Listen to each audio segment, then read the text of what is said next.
Subscribe sekarang channel YouTube Novelas Kadina. Bab Gratis. 6166. Peter bertanya kepadanya, "Katakan padaku apa itu?" Penjual itu berkata, "Begini, saya tidak banyak punya pelanggan di sini. Jadi kenapa Anda tidak melakukannya? Izinkan saya pergi ke toko Anda bersama Anda dan melihat bagaimana hasilnya. Saya sangat tertarik dengan hal semacam ini dan ingin mempelajari lebih lanjut." Setelah mengatakan itu, dia takut Peter tidak setuju. Jadi dia segera menambahkan, "Jangan khawatir, aku akan mengikutimu dan melihat-lihat." Peter menduga bahwa pihak lain pasti sedang mencoba mencari informasi tentang dirinya untuk orang lain. Adapun apakah itu Irvin, Jacob, atau manajer Chen, itu tidak penting baginya. Karena ketiga individu ini pasti saling berhubungan. Selama berita itu sampai ke telinga salah satu dari mereka, itu berarti ketiga orang tersebut mengetahuinya. Selain itu, penjual di depannya memang suka bergosip. Jika dia diizinkan untuk mengikuti dan menyaksikan seluruh prosesnya, dia pasti akan menyebarkan berita itu ke setiap sudut jalan barang antik tersebut. Oleh karena itu, orang seperti itu hanya bisa dimanfaatkan oleh dirinya sendiri, dan sekarang dia telah tiba di depan pintunya. Setelah mengambil keputusan, Peter berkata sambil tersenyum, "Karena Anda tertarik, silakan datang dan lihat. Lagi pula, tidak ada yang memalukan."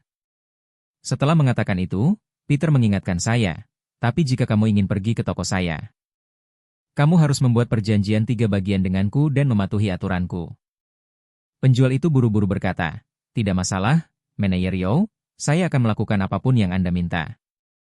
Peter berkata, "Pertama-tama, datanglah ke toko saya dan gunakan ponsel Anda. Harus saya yang menjaganya karena orang-orang yang datang ke toko saya adalah pelanggan besar dari seluruh negeri. Dan Anda tidak boleh merekam video mereka dan melanggar privasi mereka." Penjual itu langsung setuju tanpa berpikir panjang dan langsung berkata, Oke, saya akan memberikan teleponnya sekarang." Setelah mengatakan itu, dia mengeluarkan telepon dan menyerahkannya kepada Peter. Ia juga tahu betul di lubuk hatinya bahwa tugas yang diberikan manajer Chen kepadanya adalah untuk mencari informasi.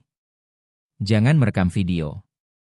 Seandainya dia bisa menyaksikannya langsung di tempat kejadian, dia pasti akan mampu mendapatkan informasi langsung yang paling akurat dan tercepat. Tidak ada salahnya memberikan telepon itu kepada Peter.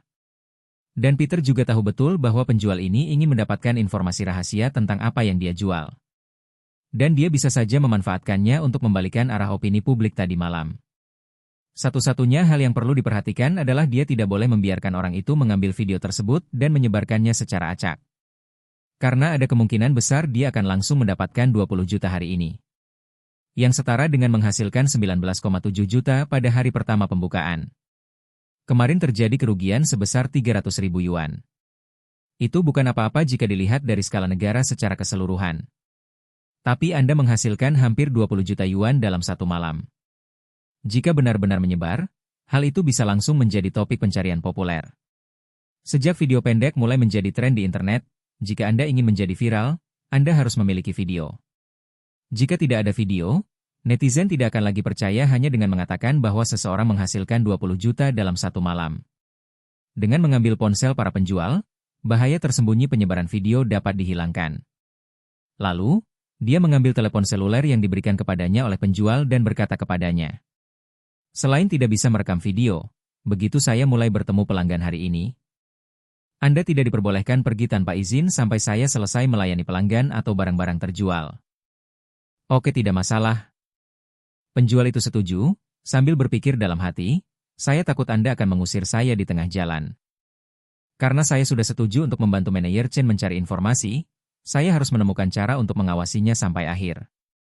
Sambil mengangguk, dia menambahkan, "Poin terakhir, Anda bisa memeriksanya setelah Anda pergi, tetapi Anda tidak boleh berbicara. Jangan berkata apa-apa. Kalau ada yang ingin kau katakan, tunggu saja sampai semuanya selesai." "Oke," kata penjual itu tanpa berpikir. "Jangan khawatir, aku tidak akan pernah bicara setelah masuk ke tokomu. Aku akan berbicara denganmu ketika kamu memberitahuku." Peter mengangguk sedikit dengan puas. "Oke, ayo pergi." "Hei." Penjual itu tanpa antusias dan mengikuti Peter. Saat itu, 20 atau 30 orang telah menunggu di depan toko harta karun untuk waktu yang lama. Karena hampir semua dari 10 teman Tibet yang telah menerima nomor mereka datang bersama-sama berdua atau bertiga. Bahkan, sebelum Peter meninggalkan hotel, dia sudah melihat samar-samar wajah teman-teman Tibetnya di luar pintu melalui kamera pengawasan di toko tersebut. Dia benar-benar lega ketika menyadari bahwa tidak ada wajah yang dikenalnya. Dia telah bekerja di bidang barang antik Tiongkok di luar negeri selama bertahun-tahun. Dan telah berinteraksi dengan beberapa kolektor papan atas di Cina. Namun, dia juga tahu betul bahwa para kolektor papan atas yang dikenalnya memiliki persyaratan yang sangat ketat untuk koleksi mereka. Sebagian besar dari mereka hanya mengoleksi barang-barang bagus yang mendekati sempurna. Seperti patung Buddha perunggu dinasti Song Utara miliknya sendiri yang cangkang luarnya telah hancur total. Mereka mungkin tidak akan tertarik. Namun, ia juga agak khawatir. Bagaimana jika salah satu kolektor top yang dikenalnya kondisinya tidak baik lagi dan mulai mengurangi konsumsinya?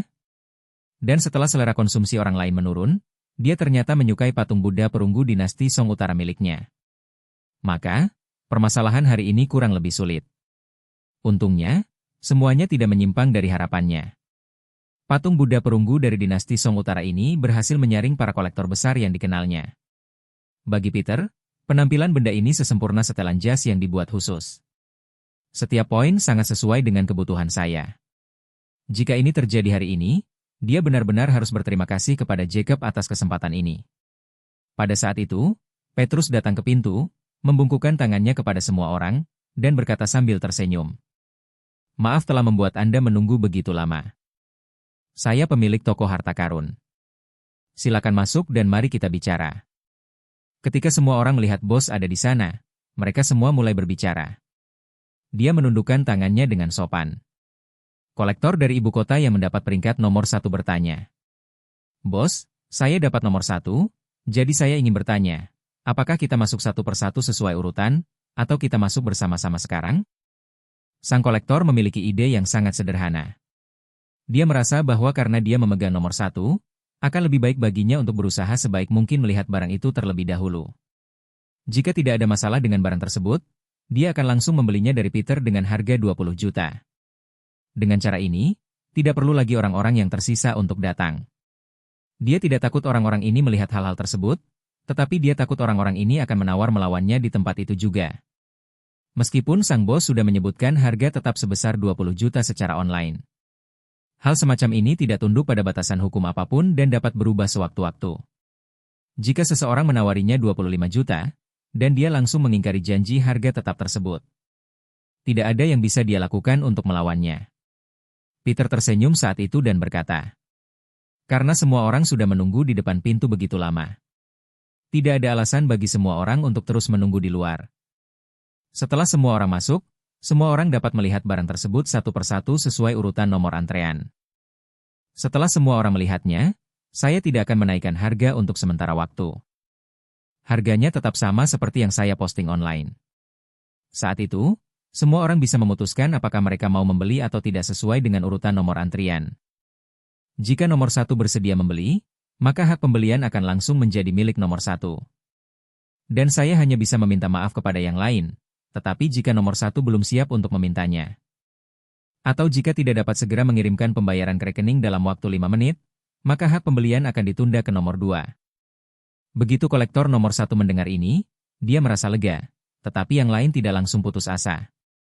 Karena bagaimanapun juga, pertama-tama, dia bisa masuk dan melihat harta karun ini. Dan kedua, jika orang-orang di depannya tidak mau membeli setelah melihatnya. Jika dia menginginkannya, atau jika dia tidak mampu mengumpulkan uang sebanyak itu dalam waktu singkat, maka dia masih punya kesempatan. Para pedagang yang mengikutinya mulai memukul-mukul gendang di dalam hati mereka. Dan mau tak mau aku bertanya-tanya dalam hati, obat jenis apa yang dijual di dalam Labu Liang Yun kali ini? Kelompok orang ini tampaknya cukup cakap. Tapi mereka tampaknya sangat tertarik dengan barang-barang Liang Yun. Apakah semua orang benar-benar akan tertipu olehnya hari ini? Bab 6167. Pada saat itu, Peter melihat bahwa peraturan-peraturan tersebut telah dijelaskan kepada semua orang. Lalu ia melangkah maju untuk membuka pintu toko dan mengundang semua orang untuk masuk ke toko. Meskipun area treasure shop yang berlantai 1 tidak besar. Karena tokonya kosong, jadi terlihat sangat sepi. Ada 20 atau 30 orang yang masuk, jadi tidak terlalu ramai. Peter mengunci pintu dari dalam, lalu berkata kepada semua orang. Sekilas, setiap orang tampak seperti kolektor barang antik. dan aturan-aturan saat meninjau sesuatu harus sangat jelas. Mohon jangan mengambil foto atau video selama seluruh proses, terima kasih. Para kolektor sangat teliti soal itu. Menghormati keinginan pribadi dan privasi pemilik harta karun sangatlah penting. Ketika semua orang mendengar ini, mereka tahu bahwa dialah yang membuat hal ini dan tidak ingin dunia luar mengetahui terlalu banyak informasi pribadinya. Lalu mereka semua mengangguk dan memegang ponsel masing-masing. Kemudian mereka semua memasukkan ponsel mereka ke dalam saku. Kemudian, Peter mengeluarkan patung Buddha perunggu itu. Begitu patung Buddha perunggu itu dikeluarkan, para pedagang yang menyaksikan keseruan itu sedikit terkejut. Mereka belum pernah melihat wujud asli dari patung Buddha perunggu ini. Namun, saya sudah melihat rekaman video pengawasannya. Mereka mungkin tahu bahwa ini adalah patung Buddha perunggu yang dibuat tampak lebih tua secara buatan. Namun kini patung Buddha perunggu di tangan Peter telah dibersihkan dan dibuat seperti baru. Semua jejak usia tua telah lenyap tanpa jejak. Yang tidak mereka ketahui adalah bahwa Peter telah memproses patung Buddha perunggu ini dengan hati-hati menghilangkan jejak pemalsuan yang dibuat oleh Master Cheng dan lainnya. Membiarkannya dalam keadaan seperti saat pertama kali dibuat pada masa dinasti Song Utara dan belum dilapisi emas. Peter memegang patung Buddha perunggu di telapak tangannya dan berkata kepada semua orang, "Menurut pendapat saya yang sederhana, Buddha perunggu ini adalah Buddha Supintuo berlapis emas dari masa Taizong dinasti Song Utara. Sangat disayangkan bahwa patung Buddha perunggu berlapis emas itu sudah tidak ada lagi. Kalau tidak, semuanya tidak akan pernah sama. Harganya tidak mungkin harga yang saya cantumkan." Semua orang mengangguk, tetapi penjual itu bingung dan berpikir dalam hati. Apa ini? Bukankah ini tiruan dari patung Buddha perunggu dinasti Ming? Ataukah dia, seorang pencari keuntungan besar, berencana untuk mengemas hal ini sebagai penipuan ala dinasti Song Utara? Tepat ketika ia bingung, Peter sudah menyerahkan patung Buddha perunggu itu kepada kolektor pertama di Astcliff, sambil tersenyum dan berkata, "Temanku, karena kamu nomor 1, kamu akan melihatnya lebih dulu. Saya punya permintaan kecil di sini. Sementara semua orang mendapatkannya satu persatu. Tolong jangan membahas kesimpulan Anda sendiri secara langsung. Jangan langsung mengatakan apakah Anda menginginkannya atau tidak. Mari kita lakukan tanpa mengatakan apapun. Lalu sampaikan harapan satu persatu setelah semua orang melihatnya." Kolektor dari Astcliff itu mengangguk pelan. Ini adalah aturan yang dipahami oleh semua biro kelas atas. Selama transaksi berlangsung, jangan berbicara atau mengajukan penawaran, agar tidak mengganggu ketenangan orang lain. Lagi pula, mereka yang datang untuk mengoleksi patung Buddha perunggu ini adalah para pemain berpengaruh yang gemar mengoleksi. Selain mengoleksi barang, mereka juga ingin menguji penglihatan mereka sendiri. Jika Anda yang pertama memulai, sampaikan semua poin penting secara langsung. Lalu, segera minta saja, maka orang-orang di belakang Anda akan benar-benar menyesal telah melakukan perjalanan mereka. Tidak perlu berkomentar apapun, setidaknya ini memungkinkan semua orang untuk menilainya tanpa gangguan apapun. Dan juga memanfaatkan kesempatan untuk menguji kemampuan mereka sendiri. Setelah kolektor dari Astcliff itu mendapatkan patung Buddha perunggu tersebut, ia memeriksanya dengan sangat cermat. Para ahli yang diundangnya juga maju dan menyelidiki dengan cermat sedikit demi sedikit. Kemudian, kolektor di Astcliff menyerahkan patung Buddha perunggu itu kepada ahlinya. Setelah sang ahli memeriksanya dengan saksama, dia mengembalikannya kepada pria itu. Kemudian keduanya saling bertukar pandang dan memberikan patung Buddha perunggu itu kepada nomor 2. Saat itu, toko harta karun dipenuhi oleh 20 atau 30 orang. Namun, di dalam sangat sunyi. Tidak ada yang berbicara, hanya suara napas semua orang dan suara gesekan pakaian saat mereka saling mengoper barang yang terdengar dengan jelas. Dan saat orang-orang ini bergiliran melewati patung Buddha perunggu itu, Jacob dan Elaine sudah mulai menaiki pesawat. Karena mereka bepergian di kelas 1. Mereka naik pesawat tepat di depan sebagian besar penumpang di gerbang kelas 1. Pesawat penumpang Boeing 777 ini memiliki kapasitas penumpang yang besar. Jembatan koridor ganda yang dikhususkan untuk pesawat berbadan lebar digunakan di darat untuk menghubungkan pesawat. Penumpang kelas 1, kelas bisnis, dan kelas ekonomi menggunakan jalur naik pesawat yang berbeda. Dan jalur naik untuk kedua kelas tersebut mengarah langsung ke bagian depan pesawat. Lorong menuju kabin kelas ekonomi menghubungkan kedua kabin dengan kelas ekonomi. Oleh karena itu, ketika kedua orang tersebut naik pesawat melalui jalur VIP, para penumpang kelas ekonomi sudah berada di depan gerbang keberangkatan. Antrean panjang tersebut terdiri dari lebih dari 200 orang. Saat Elaine berjalan, dia menoleh ke belakang dan menghela napas ke arah Jacob. Senang rasanya punya uang. Dulu, kami harus seperti mereka saat keluar rumah. Tidak peduli berapa banyak orang yang ada, kami tetap harus menunggu dalam antrean panjang. Saat banyak orang, kami harus mengantre selama setengah jam. Dulu kami bahkan tidak bisa naik pesawat, tapi sekarang kami punya uang untuk terbang kelas 1. Meskipun kami masih duduk di pesawat yang sama dengan mereka, kami sama sekali tidak berhubungan dengan mereka. Kami naik pesawat lebih awal dari mereka dan turun dari pesawat lebih awal dari mereka. Bahkan mereka mengantre untuk mengambil barang bawaan mereka, dan barang bawaan kami keluar lebih dulu daripada mereka. Mengenang masa-masa kami tinggal di rumah lama itu, tempat itu sama sekali bukan tempat tinggal yang layak, lebih mirip permukiman kumuh. Jacob berkata sambil tersenyum, bukannya kita belum pernah melakukan perjalanan kelas bisnis sebelumnya. Apa kamu lupa bahwa saat kita berlibur ke Liangdu beberapa tahun lalu, bukankah kita terbang dengan kelas bisnis? Bab 6168. Elaine mengerutkan bibir, lupakan kelas bisnis dengan harga khusus. Ada kelas bisnis di pesawat kecil. Maksudmu apa? Tidak ada perbedaan antara kursi kelas 1 dan kelas 2 di kereta api cepat. Kalau bicara soal kursi kelas 1, Anda harus duduk di pesawat besar di rute internasional agar bisa menikmatinya. Jacob mengangguk dan berkata sambil tersenyum, jangan khawatir. Saat kami kembali dari Dubai kali ini, saya siap meluangkan waktu untuk berbelanja barang antik. Mungkin saya bisa menghasilkan beberapa juta per tahun. Kalau begitu, aku akan membelikan tiket pesawat kelas 1 untuk membawamu ke Maladewa dan ke Australia. Elaine berkata sambil tersenyum, itu bagus sekali. Saya selalu ingin pergi ke Maladewa. Jika aku tidak takut bertemu Mei Qing, aku tidak akan pergi ke Dubai kali ini. Saat membicarakan Mei Qing, Elaine tiba-tiba merasa sedih lagi.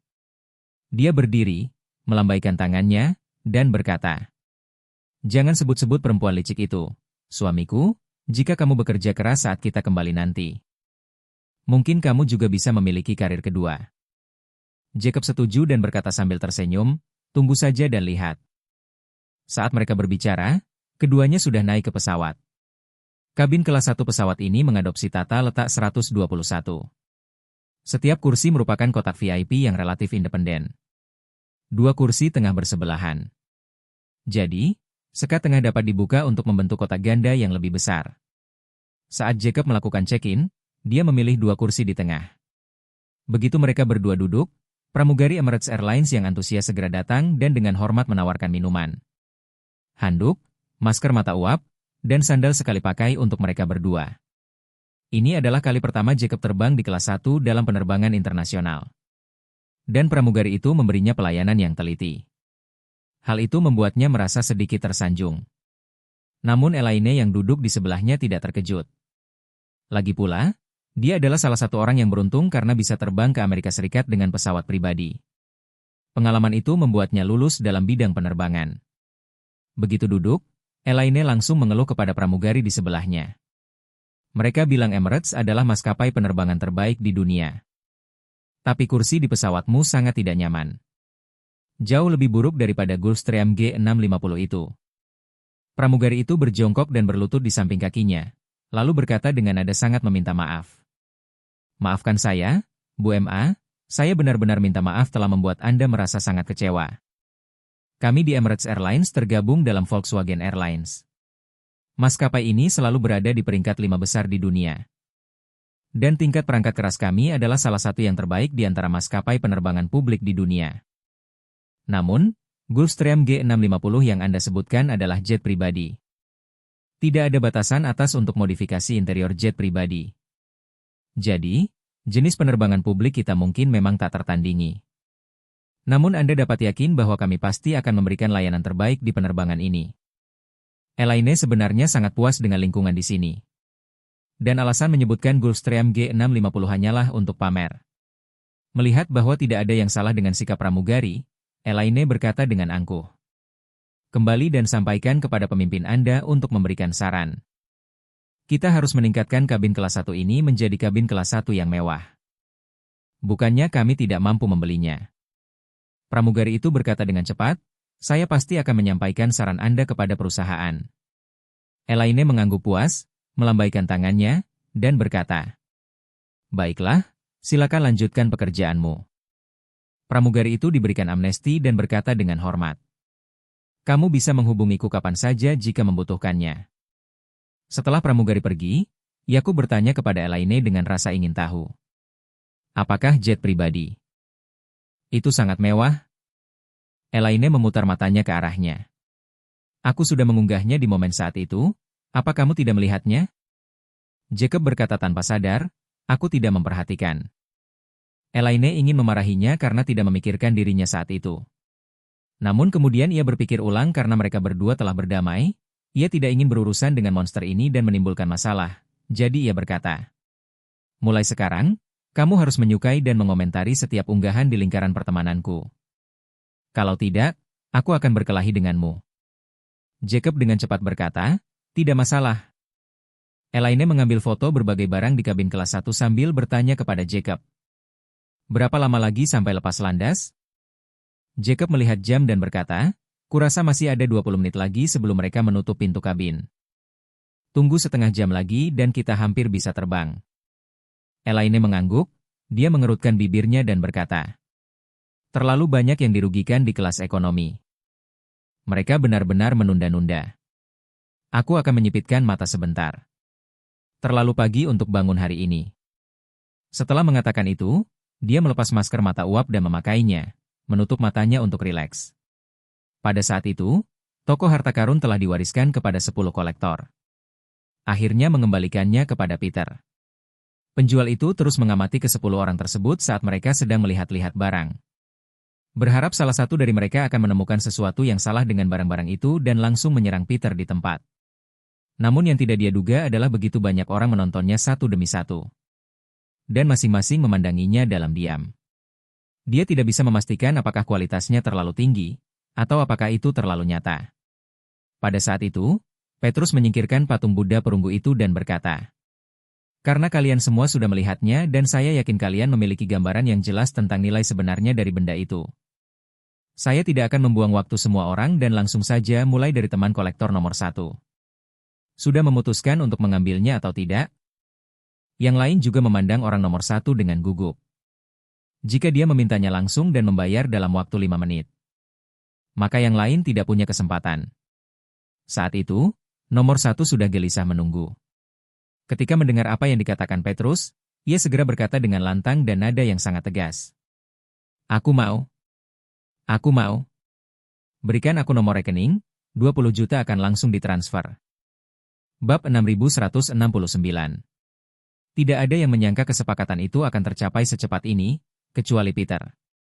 Dia memiliki keyakinan penuh pada visinya dan keyakinan yang lebih mutlak lagi pada penetapan harganya. Dia sangat yakin bahwa selama para kolektor telah melihat barang aslinya dan mampu membayar 20 juta. Mereka tidak akan melewatkan kesempatan besar ini. Lagi pula, tidak sering Anda mendapatkan kesempatan untuk menghasilkan jutaan segera setelah Anda memulai. 9 pesaing lainnya agak kecewa ketika mendengar bahwa penagih utang nomor 1 telah mengambil tindakan langsung. Namun mereka semua sudah memperkirakannya. Lagi pula, mereka sudah memanfaatkan kesempatan itu dan tahu bahwa patung Buddha perunggu itu memang sepadan dengan harganya. Satu-satunya orang di antara penonton yang sangat terkejut adalah pedagang yang mengikutinya untuk menanyakan berita tersebut. Saat itu, ekspresinya hanyalah ekspresi seorang pecundang. Matanya terbuka lebar, sampai-sampai ia menatap patung Buddha perunggu itu. Dan dia berulang kali mengajukan pertanyaan itu pada dirinya sendiri. Apakah barang rongsokan ini bernilai 20 juta? Bagaimana mungkin barang sampah bisa bernilai 20 juta? Saat masih dalam keadaan syok, Peter sudah mengirimkan informasi pembayarannya kepada penagih hutang nomor 1 dari Eastcliff. Kolektor nomor 1 sama sekali tidak ragu-ragu. Dia segera membuka aplikasi perbankan selulernya dan mentransfer 20 juta langsung ke rekening Peter. Kemudian, dia berkata kepada Peter, "Uangnya sudah ditransfer ke rekeningmu. Silakan periksa." Ponsel Peter baru saja menerima pesan teks saat ini. Isi pesan teks tersebut menunjukkan bahwa dia menerima 2 transfer uang tunai ke rekeningnya di bank. 10 juta yuan, nama pembayarnya adalah Daleon Qian. Peter sengaja membiarkan para pedagang di sekitarnya melihat pesan teks ini. Lalu ia membuka rekening perbankan online-nya di depan para pedagang. Pada saat itu, Saldo kartu ban menunjukkan bahwa rekeningnya memiliki total 20,2 juta yuan. Kemudian dia membuka rincian pendapatan dan pengeluaran. Memungkinkan vendor untuk benar-benar melihat detail spesifik dari 20 juta yang dimasukkan ke dalam rekening. Saat itu, penjual tersebut telah pulih dari keterkejutannya. Dia sepenuhnya menyadari apa yang terjadi di depannya. Dan menyadari bahwa Peter telah menghasilkan lebih dari 19 juta dengan mengandalkan patung Buddha perunggu, palsu, yang dia kumpulkan kemarin. Dia sangat cemburu sehingga dia tidak mengerti mengapa hal seperti itu bisa bernilai begitu banyak uang. Setelah bertahun-tahun kerja keras mendirikan kios di Jalan Barang Antik, dia bahkan belum menabung 200.000, apalagi 20.000. Uang yang ia peroleh setiap tahun, tidak termasuk makanan, minuman, dan pengeluaran rumah tangga, bahkan tidak sampai 40.000 atau 50.000. Hasilnya, dia baru saja membuka toko di Jalan Barang Antik dan menghasilkan hampir 20 juta dalam satu transaksi. Jika dibandingkan dengan ini, dia ingin mati. Karena rasa cemburunya pula, ia benar-benar melupakan 3 bab dari perjanjian yang diberikan Petrus kepadanya. Dia menatap kolektor nomor 1 dan tanpa sadar berkata, "Tuan, apakah Anda benar-benar menghabiskan 20 juta untuk membeli barang seperti ini?" Ketika Peter menyadari bahwa dia membuat masalah, dia tidak mengatakan apapun. Sebaliknya, dia tersenyum tipis, menyerahkan patung Buddha perunggu di tangannya kepada pihak lain, dan berkata sambil tersenyum, "Tuan Qian, patung Buddha perunggu ini milik Anda." Daleon mengangguk, mengabaikan pertanyaan penjual itu. Dia dengan hati-hati mengambil patung Buddha perunggu itu, membungkusnya dengan kain sutra, dan memasukkannya ke dalam tasnya. Para penagih lainnya melihat bahwa mereka telah mengumpulkan uang dan barang-barang tersebut. Dan mereka tahu bahwa tidak ada kemungkinan untuk mengambil kembali barang-barang itu, jadi mereka pergi satu persatu. Setelah Daleon menyimpan patung Buddha perunggu itu, dia mengulurkan tangannya kepada Peter dan berkata, "Bos Yo, saya harus segera bergegas kembali ke Ascliffe. Jadi, saya akan mengucapkan selamat tinggal terlebih dahulu. Jika ada hal baik yang ingin Anda sampaikan di masa mendatang, Anda dapat menghubungi saya langsung. Anda akan mendapati saya sangat bersedia untuk menawar. Selama barangnya sesuai dan harganya tepat, saya akan langsung membayar Anda." Peter tersenyum dan berkata, "Baiklah, aku akan memberitahumu segera setelah aku mendapatkan sesuatu yang bagus di masa mendatang." Daleon mengangguk lalu pergi bersama 2 orang yang menemaninya. Ketika penjual melihat ini, dia menjadi marah dan segera mengejar ketinggalan. Dia berkata dengan cemas, "Tuan Qian, Anda tidak bisa membeli ini. Ini palsu." Daleon menatapnya dan mengerutkan kening, lalu bertanya, "Bukankah kamu teman Bos Yo? Mengapa Anda mencoba membongkar bisnisnya saat ini?" Penjual itu dengan cepat berkata, "Saya bukan temannya, saya hanya di sini untuk menonton keseruannya. Aku tidak menyangka dia berani menipumu sebesar 20 juta. Bagaimana mungkin aku hanya menontonmu menderita kehilangan sebesar itu?" Daleon tersenyum dan berkata dengan sinis, "Saya sudah bermain dengan peralatan tembaga selama beberapa dekade. Benar atau salah? Saya masih bisa mendapatkan gambaran kasar, apalagi ahli di sebelah saya adalah salah satu ahli perunggu paling terkenal di negara ini. Bahkan dia pun berpikir hal ini baik-baik saja. Mengapa bisa jadi palsu saat masuk ke mulutmu?" Penjual itu menghentakkan kakinya dengan gelisah. "Oh, kenapa kamu tidak percaya padaku? Bagaimana mungkin ini nyata?" Dia menghabiskan 300.000 yuan untuk itu kemarin. Dan seluruh kawasan toko barang antik Aurosil tahu bahwa harganya 300.000 yuan. "Kau tertipu. Benda ini sama sekali bukan dari dinasti Ming. Ini palsu." Daleon tertawa dan berkata, "Kau benar, benda ini bukan dari dinasti Ming. Karena berasal dari dinasti Song Utara, maka harganya sepadan." Seperti yang dia katakan, Daleon menambahkan, "Saya sudah menonton video yang Anda tunjukkan kepada saya sebelumnya. Dan orang dalam video itu adalah orang awam sama sekali. Dan sekarang tampaknya dia bukan hanya orang awam. Dia bukan satu-satunya orang awam. Dan kalian semua yang mempercayai video itu adalah orang awam. Dan kalian tidak layak untuk berdagang barang antik." Bab 6170. Penjual itu tidak menyangka bahwa barang itu benar-benar berasal dari dinasti Song Utara. Melihat bahwa pihak lain bertekad untuk membelinya, dia tidak terlalu peduli dan dengan cepat berkata, "Tapi barang yang dia beli harganya hanya 300.000, namun dia menjualnya kepada Anda seharga 20 juta. Sulit sekali menemukan orang sejahat itu di dunia ini." Daleon menggelengkan kepalanya dan tersenyum. Oh, orang sering mengatakan bahwa ada orang yang membenci tetapi tidak ada orang yang tertawa. Aku benar-benar melihatnya padamu. Kau merasa tidak nyaman karena Bos Yo telah menghasilkan begitu banyak uang. Namun menurut saya, fakta bahwa Bos Yo bisa menghasilkan begitu banyak uang sepenuhnya adalah karena visi dan kemampuannya. Kamu juga tahu isi video itu. Manajer Chen dalam video itu berkesempatan untuk mendapatkan bocoran besar ini. Tapi matanya berkabut dan dia tidak bisa melihatnya. Bos Yo sudah melihatnya, lalu kenapa? Bos Yo seharusnya menghasilkan uang. Setelah mengatakan itu, Daleon berhenti sejenak dan melanjutkan. Oh, ngomong-ngomong, kamu tidak bisa bilang Bos Yo berhati. Buruk ketika dia menjual patung Buddha perunggu ini kepadaku seharga 20 juta. Karena Bos Yo jelas membiarkannya begitu saja. Jika Anda memberitahu saya, jika barang ini dilelang di Ascliff, tidak ada masalah dalam mendapatkan 7 hingga 80 juta, jadi saya tidak hanya tidak merasa buruk tentang Bos Yo. Tapi saya juga sangat berterima kasih padanya. Jika Anda melihat Bos Yo merasa tidak nyaman menghasilkan uang. Jadi, maaf, aku hanya bisa membuatmu merasa tidak nyaman. Ini. Pada saat itu, penjual tersebut benar-benar kehilangan logika berpikir dan berbicara. Dia merasa cemas. Kepalanya dipenuhi keringat dan giginya terkatup rapat. Dia sangat tidak kompeten sehingga dia hanya bisa mengatakan secara bawah sadar. Baiklah, bagaimana kalau kamu periksa lebih dekat? Bagaimana jika ada yang salah dengan benda itu? Daleon menghela napas dan berkata kepada Peter. Bos Yo, sepertinya lingkungan bisnis di jalan barang antik ini tidak ramah. Bos Yo harus lebih menjaga dirinya sendiri di masa mendatang. Peter menangkupkan kedua tangannya dan berkata sambil tersenyum. Terima kasih, Tuan Qian, atas pengingatnya. Saya rasa lingkungan bisnis di sini sangat bagus. Lingkungan bisnis di sini masih sangat ramah. Kalau tidak mungkin rekan-rekan saya bisa memberikan bocoran sebesar itu kepada saya ketika saya pertama kali datang ke sini. Seperti yang Anda lihat, ada begitu banyak toko di sepanjang jalan ini, hitung saja saya. Itu adalah hal yang paling sederhana, tetapi ternyata menjadi hal yang sangat baik. Dan saya diizinkan untuk menerimanya. Saya hanya bisa mengucapkan terima kasih kepada rekan-rekan saya karena telah mengizinkan saya untuk menanganinya. Ketika Daleon mendengar ini, dia tertawa terbahak-bahak dan berkata, Oke.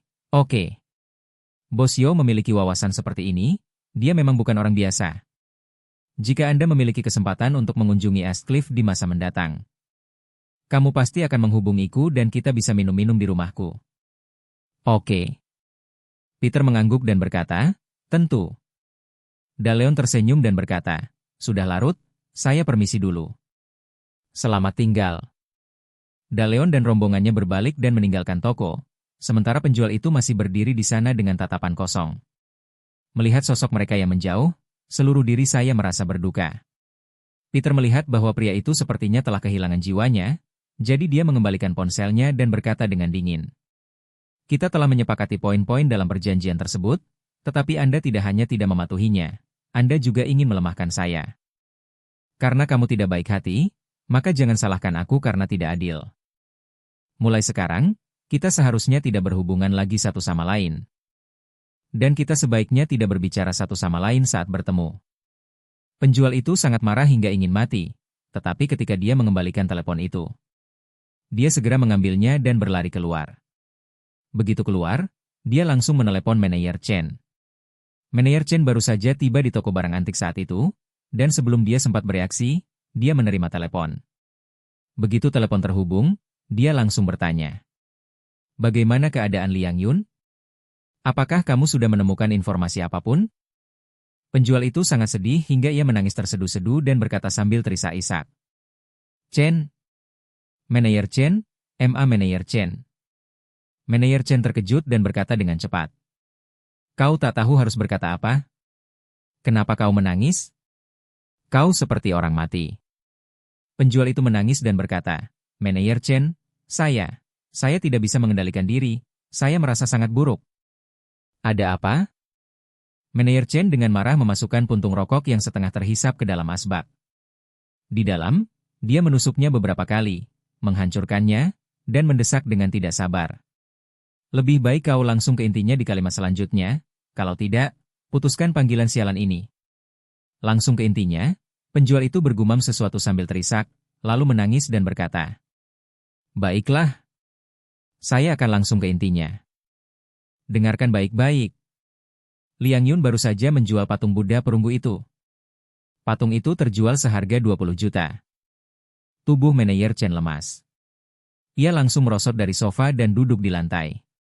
Mengabaikan rasa sakit di pantatnya, tanpa sadar dia bertanya dengan lantang. Berapa harganya?